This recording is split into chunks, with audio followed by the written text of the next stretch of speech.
kusoo dhawaada maxadka daabax xaruntiisa magaalada Gaalkacyo qaybaha waxbarasho ee maxadku bixiyo waxa kamid ah qaybta maalinlaha ah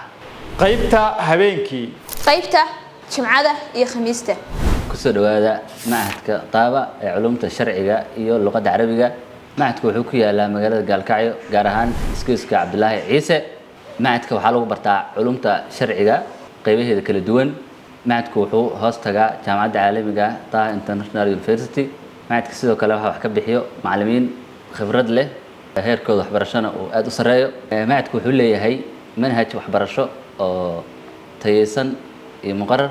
maxadku wuxuu bixiyaa shahaadooyinka dugsiga hoose dhexe oo ay aqoonsan tahay wasaaradda waxbarashada Galmudug iyo sidoo kale shahaadada dugsiga sare oo ay aqoonsan tahay wasaaradda waxbarashada dowladda federaalka Soomaaliya qaybaha waxbarasho ee maxadkana waxa kamid ah qaybta maalinlaha ah maxadku wuxuu si maalinlaha u bixiyaa qaybaha kala duwan ee culumta shariicada waxa uu leeyahay maxadku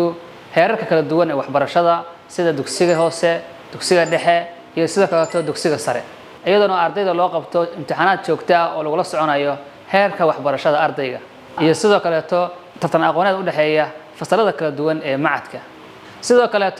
ardayga waxa loo tababaraa diyaarinta mawaadiicda iyo soo jeedintooda qaybta jimcada iyo khamiista oo ay ka faa'iideysan karaan dadka aan maalmaha kale fursad haynin sida hooyooyinka iyo ardayooyinka dhigta goobaha waxbarashada maalmaha kale waxaana la dhiganayaa labada gelinba subaxii iyo galabkiiba qaybta habeenkii oo lagu barto